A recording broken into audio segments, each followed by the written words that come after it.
नमस्कार, मैं हूं मानस समर। तो जैसा कि आप जानते हैं कि आजकल डेंगू काफ़ी चल रहा है। तो आज इस वीडियो में बताता हूं डेंगू और उसका रामबाण इलाज के बारे में। तो आज के बाद आपको डेंगू से बिल्कुल भी डरने की ज़रूरत नहीं है। सबसे पहले बता दूं, जब डेंगू होता है तो उसके जो लक्षण होते हैं, ये शरीर में स्वेलिंग आती है, उल्टी करने पर ब्लीडिंग होती है, आंखें लाल होती हैं, थका हुआ, बेचैनी, चिड़चिड़ापन, ये सब लगता है। इसके अलावा पेट दर्द और कई बार वोमिटिंग भी आती है और नाक या मसूड़ों से खून भी बहने लगता है, खून की उल्टियाँ भी होती हैं और अगर जब हम टॉयलेट करते हैं, स्टूल करते हैं, तो उसमें भी ब्लड आता है। तो ये इसके लक्षण हैं। और अब मैं बात करूंगा कि डेंगू का जो इलाज है, भारत पैथी यानी कि हमारे देश की सभ्यता, संस्कृति, आयुर्वेद के हिसाब से, नेचुरल फूड के हिसाब से इसका क्या इलाज है। बहुत ही सिंपल, बहुत ही अच्छा इलाज है, आप घर पर कर सकते हैं। तो आइए जानते हैं इस इलाज के बारे में। जब भी आप ये इलाज करेंगे तो आपका प्लेटलेट्स बढ़ाएगा, जो भी पेशेंट है उसका प्लेटलेट्स बढ़ जाएगा, आरबीसी बढ़ाएगा, ब्लड सर्कुलेशन को तेज करेगा, बुखार ठीक करेगा और कमजोरी को दूर करेगा। जी हाँ, क्योंकि ये है डेंगू बुखार का रामबाण इलाज। तो आइए चलते हैं और जानते हैं क्या है ये रामबाण इलाज। ये मैंने इसके संपूर्ण इलाज का जो तरीका है वो ये है। आइए समझ लेते हैं ठीक से कि इसका कैसे करना है। सबसे पहले आपको पपीते का एक पत्ता लेना है, जो पपीते का पेड़ होता है उसका एक पूरा पत्ता आपको एक लेना है। गिलोय के 4 पत्ते लेने हैं, गिलोय हर जगह मिलती है, इसके 4 पत्ते लीजिए। नीम के पत्ते हर जगह मिलते हैं, इसके 8 पत्ते ले लीजिए। इसके बाद जो बेल के पत्ते हैं वो 4 लीजिए, जिसको बेल पत्र भी बोलते हैं, बेल पत्थर भी बोलते हैं, बेल भी बोलते हैं, इसके 4 पत्ते लीजिए। तुलसी के पत्ते 12 लीजिए। उसके बाद पिसी हुई हल्दी, अगर अम्बा हल्दी आपको मिलती है, अम्बा हल्दी, तो आप ले लीजिए 1 चम्मच। नहीं भी मिलती है तो आप जो घर में हल्दी यूज़ होती है उस हल्दी को भी आप ले सकते हैं, पिसी हुई हल्दी। काली मिर्च आप 5 ले लीजिए, पीपल के पत्ते आप 4 लीजिए और गिलोय की जो डंडी, पत्ते अलग थे, इसकी डंडी भी लेनी है, एक 6 इंच की डंडी ले लीजिए। अब ये जो सामान आप लेंगे, इस सब सामान को क्या करना है, इन सबको, पत्ते को, डंडी को, इन सबको पहले धो लेना है और धो के उसको छोटे छोटे टुकड़े काट कर एक पतीली में कर लेना है। जो आपकी काली मिर्च है उसको भी कूट कर उस पतीली में डाल दें। 1 चम्मच वो अम्बा हल्दी जो मैंने बताई थी या हल्दी बताई थी वो आप उसमें डाल दें। डालने के बाद एक बर्तन में 2 लीटर पानी लें और 2 लीटर पानी में ये सब सामान डाल दें। और डालने के बाद इसको उबालने के लिए एक धीमी आंच पर, गैस पर आप उबालें, धीमी आंच पर आपको 20 से 25 मिनट उबालना है, या जब तक वो 1.5 लीटर पानी 1.5 लीटर ना हो जाए, यानी कि 2 लीटर का 1.5 लीटर पानी ना हो जाए तब तक उबालना है। चाहे इसमें 20 मिनट लगे, 25 मिनट लगे या 15 मिनट लगे, आपको 1.5 लीटर पानी करना है, यानी कि आधा लीटर पानी उड़ जाना चाहिए। तो जब आप देखेंगे जब आधा लीटर पानी उड़ जाए तब इसको आप उतार लें और उतार के ठंडा कर लें और ठंडा करके छान कर अपने पास रख लें। तो अब आपके पास ये 1.5 लीटर काढ़ा तैयार है। तो अब इस काढ़े को क्या करना है, अगर किसी की उम्र 12 साल से ज़्यादा है तो उसको सुबह से शाम तक हर 2 घंटे में 1-1 कप ये काढ़ा पिलाएं। जी हाँ, हर 2 घंटे में 1-1 कप ये काढ़ा पिलाएं और अगले दिन के लिए ये नया काढ़ा बनाना है। इस काढ़े को लगातार उस पेशेंट को 3 दिन तक कम से कम पिलाएं। पहले ही दिन से उसे आराम मिलना शुरू होगा। और मैंने काफ़ी सारे पेशेंट्स पे ट्राई किया, ऐसा नहीं कि मैंने सुना और बता दिया, और मुझे अच्छा रिजल्ट मिला, तभी मैं आपको ये बता रहा हूँ। अगर किसी को डेंगू है, चिकनगुनिया है, तो ये काढ़ा दिन में 5 बार देना है 3 दिन तक। अगर डेंगू या चिकनगुनिया है तो ये काढ़ा सुबह से शाम तक हर 2 घंटे में 5 बार आपको देना है, 1-1 कप, ये 3 दिन तक आप दें।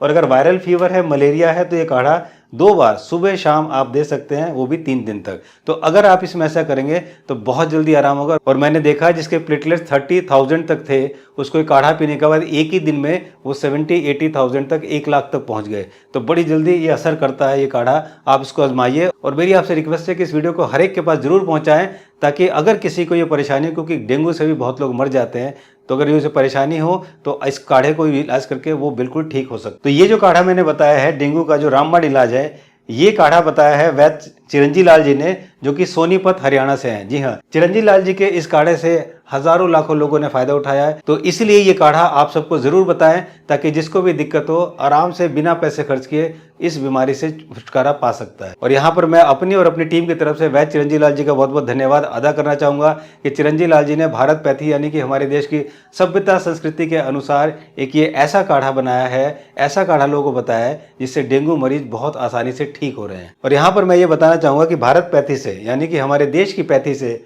दुनिया की हर बीमारी का इलाज किया जा सकता है, हर बीमारी ठीक होती है, लेकिन हर पेशेंट ठीक हो ये ज़रूरी नहीं। उसका रीज़न ये है कि अगर किसी पेशेंट का इलाज वंश फैक्टर से किया जाता है तो ज़रूर ठीक होगा, लेकिन अगर इस फैक्टर में कमी है तो फिर पेशेंट का ठीक होना इतना आसान नहीं होता। अब क्या है ये वंश फैक्टर, आगे की वीडियो में जरूर जानेंगे। अगर आप भी अपनी छोटी से छोटी और बड़ी से बड़ी बीमारी का भारत पैथी के थ्रू इलाज कराना चाहते हैं, यानी कि नेचुरल फूड और आयुर्वेद के हिसाब से इलाज कराना चाहते हैं, तो आप दिए गए नंबर पर 7898828282 पर जाकर कंसल्ट लिखें। आपके पास डिटेल आपके व्हाट्सएप पर आ जाएगी, या हमारी वेबसाइट manassamar.com/consult पर जाकर आप फॉर्म भरकर आप हमसे कंसल्ट कर सकते हैं और अपना ट्रीटमेंट करवा सकते हैं। अब यहाँ पर मेरा एक क्वेश्चन आप सभी के लिए, डॉक्टर विष्णु राय चौधरी की इस book a question can save your life. मेरा आपसे क्वेश्चन है कि जैसा कि आप जानते हैं कि MBBS डॉक्टर, बड़े बड़े एक्सपीरियंस डॉक्टर, बड़े बड़े लर्नेड क्वालिफाइड डॉक्टर्स, स्पेशलाइजेशन जिन्होंने किया हुआ है, इन डॉक्टरों की भरमार है WHO यानी कि वर्ल्ड हेल्थ ऑर्गेनाइजेशन में। सबसे बड़े डॉक्टर यहीं पर हैं और उन्हीं के द्वारा बनाए हुए प्रोटोकॉल को पूरे वर्ल्ड के डॉक्टर्स फॉलो करते हैं, एलोपैथी डॉक्टर। तो मेरा आप सब लोगों से ये क्वेश्चन है कि इतने बड़े बड़े क्वालिफाइड और बड़े बड़े एक्सपीरियंस वाले डॉक्टर WHO में जिन्होंने प्रोटोकॉल बनाए हैं, तो फिर क्या जरूरत पड़ी कि कोविड के पीरियड में रेमडेसिविर, प्लाज्मा थेरेपी और हाइड्रोक्लोरोक्विन जैसी दवाइयाँ और बहुत सी ऐसी दवाइयाँ हैं जिनके द्वारा इलाज किया गया और उसके बाद इनको सबको बैन किया गया क्योंकि इनके बहुत ज़्यादा साइड इफेक्ट थे।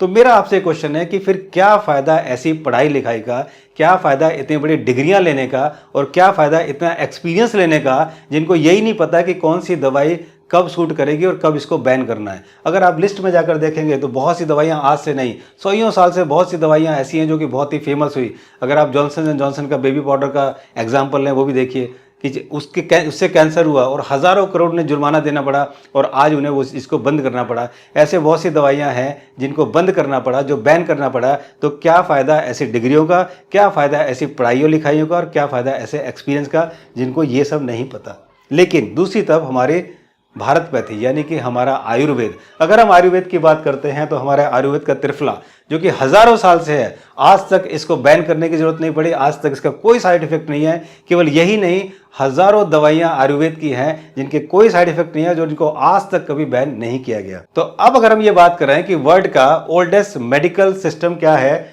तो वो है आयुर्वेदिक मेडिसिन यानी कि आयुर्वेदा। जी हाँ, आयुर्वेदा है वर्ल्ड का ओल्डेस्ट मेडिकल सिस्टम। क्यों मैं कह रहा हूं? आयुर का मतलब होता है लाइफ और वेदा का मतलब होता है साइंस और नॉलेज। तो इसका मतलब ये हुआ कि Ayurveda is the science of life. जी हाँ, the science of life is Ayurveda. तो अगर हम बात करें तो आयुर्वेद से बड़ा मेडिकल सिस्टम ना आज तक है और ना ही कभी होगा, क्योंकि हजारों साल से हमारा ये सिस्टम ऐसे हैं जहां पर आज तक हमें किसी भी चीज़ को बैन करने की जरूरत नहीं पड़ी और हमारे जिस भी औषधि ने आज से हजारों साल पहले जो फायदा पहुंचाया वही फायदा आज वो पहुंचा रहा है। आपको वीडियो कैसी लगी कमेंट्स सेक्शन में जाके जरूर लिखें और अपनी राय जरूर लिखें। जो मैंने आपसे सवाल पूछा था कि इतने पढ़े लिखे क्वालिफाइड डॉक्टर होने का फायदा है, अगर आपको इतना भी समझ में नहीं आता कि कौन सी दवाई काम करेगी और वो दवाई जब साइड इफेक्ट देती है तो आप इसको बैन कर देते हैं। अगर आप भी किसी बीमारी का इलाज भारत पैथी से कराना चाहते हैं तो हमसे कांटेक्ट करें। और अब तक आपने अगर इस चैनल को सब्सक्राइब नहीं किया है तो जल्दी से सब्सक्राइब करें और बेल आइकन को जरूर प्रेस करें ताकि नोटिफिकेशन आपके पास तुरंत जाए और कोई वीडियो आप मिस ना करें। जल्दी मिलते हैं एक नई वीडियो के साथ, तब तक इस वीडियो को शेयर जरूर करें और लाइक करना बिल्कुल ना भूलें। नमस्कार।